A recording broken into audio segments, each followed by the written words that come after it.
Ayan na. So nagawa namin ng paraan, umandar na. Ayan ang malakas.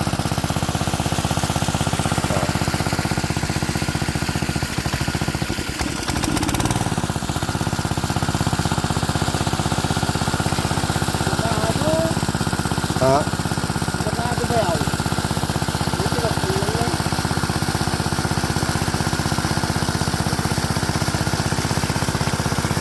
Yan, eksakto, pinapatubigan namin yon. Kasi dry na.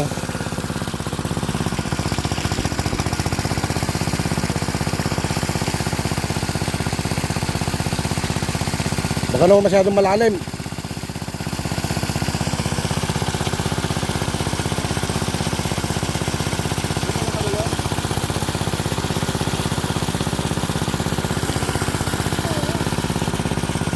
Ha? Tumabayang. Gano'n mga. Sarado. Sarado? Ano may minum? Sige, ano mo lang hanggang gandar.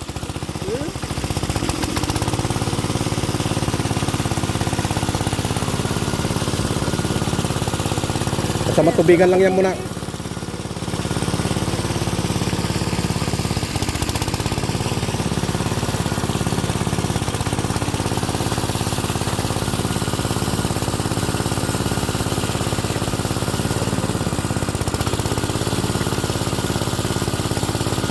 Dog, ilagay mo nga muna ito.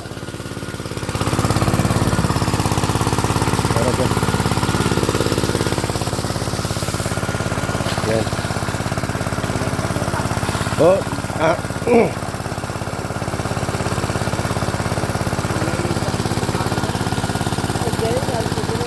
para hindi lang siya masira yung ano.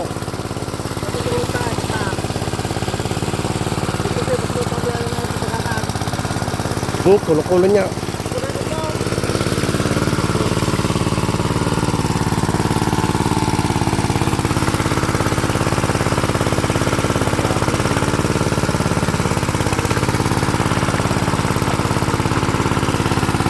Hindi na talian yung hose, kaya lalabas. Kasi matatamaan yung ano, yung sabi.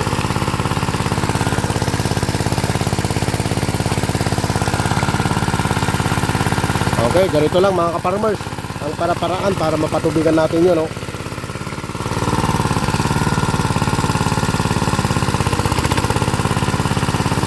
Hindi, kung bitawan mo ano rin eh, baka pugso niya, ha?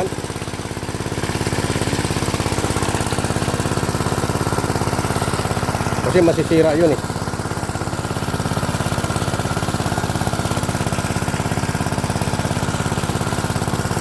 Yan, yun nyo mga farmers. Para-paraan lang oh.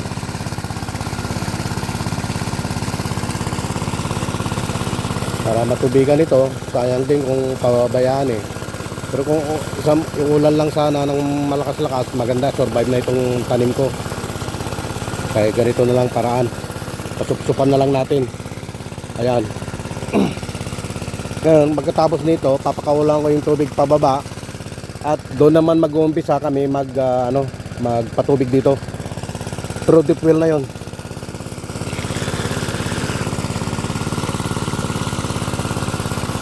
Oh, ayan, may tubig na doon.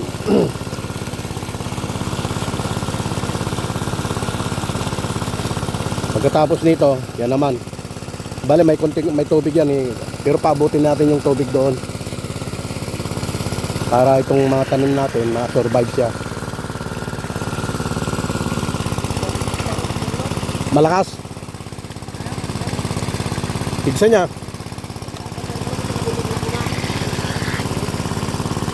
Nya.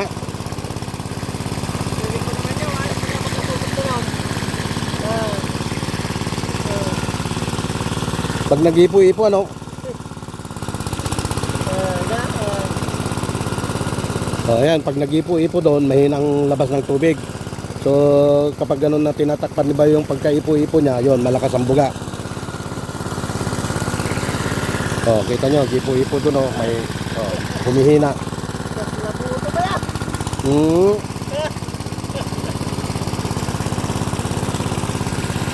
Yan. So kailangan pala yan ng ano. Yan. O, tignan nyo si ka-farmers. Pawis na pawis. Yan.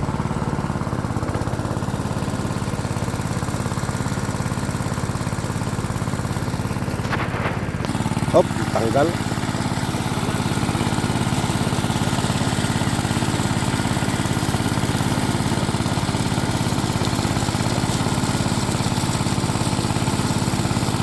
Actually itong makina 3 pero pinalitan ko ng suction ng 2 kasi nga yung deep wheel ko doon is 2, so nagpalit ako ng sanction niya, yung socket, kaya 2 lang. Pero at least kung ganitong 2 man lumalabas at ganitong ilalabas ng deep wheel, napakaganda na mga ka-farmers. Matutubigan na itong aking bukirin hanggang doon sa baba. Ayan, kasi walang saudulan eh. Kung ulan sana na malakas-lakas, survive na itong aking tanim. Kaya ito para-paraan lang mga ka-farmers, para lang maani natin. Sayang din ang gastos, malaki ang gastos. So, ganito lang ang buhay namin dito sa probinsya mga ka-farmers. Ito para-paraan lang, para at least sayang din itong lupang nakatiwangwang kaysa nandyan lang na pinagpapastulan tapos nasisira pa ang pilapil. Gaya nito, tinilan ko yan, napakaganda na hanggang doon. Yan. Nakainan na ng kwan dito. Ito, napahanuan na ng kalabaw. Kalaw ba? Kinain na ng kalabaw ba ito bayaw o?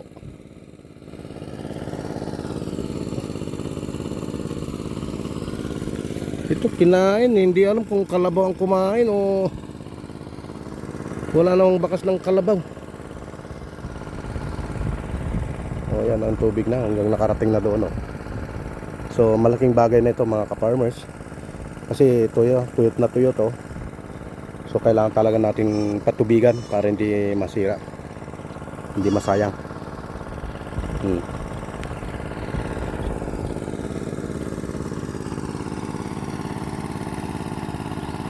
Yan.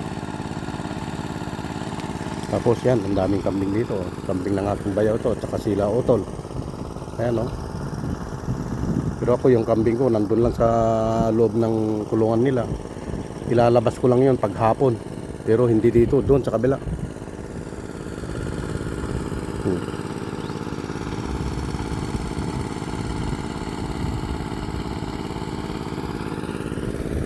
So susunod yan, isang pinitak.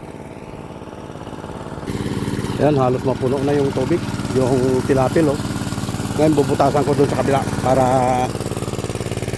hindi ko na ililipat yung aking makina. Ayun, umaapaw na oh. Bale, pupunta naman din sa baba. Ito, naapaw na dyan.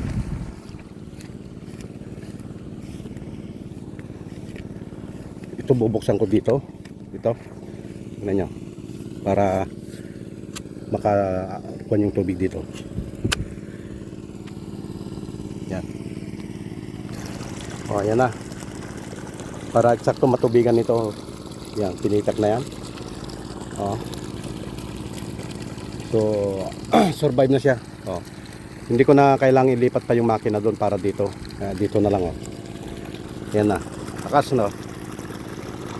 Okay, mga ka-farmers. So susunod, yun, papakawalan ko naman doon para papunta dito yung tubig hanggang pababa, hanggang doon.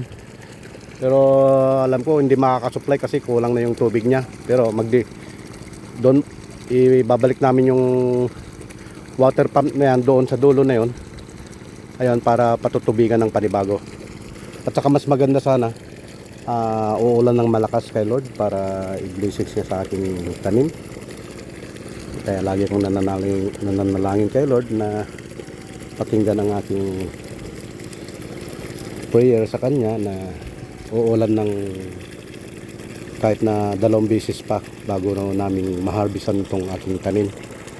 Kasi pag umulan, matutubigan niya lahat, mababasa niya lahat ng mga hindi, yung maraming na dry yan kasi hindi pare-pares, hindi label yung kwan kasi yung hindi label yung lupa, kaya kwan, pinakamadabis pa rin na uulan dapat. Ayan. Okay, yan mga ka-farmers, kita nyo, para-paraan lang. Ayan, para mabukid. Okay, so have a blessed day. Hanggang sa susunod ko pang mga video mga ka-farmers, ipapakita ko ulit kung ano ang update nito, kung anong naging resulta. Okay, have a blessed day. Bye bye.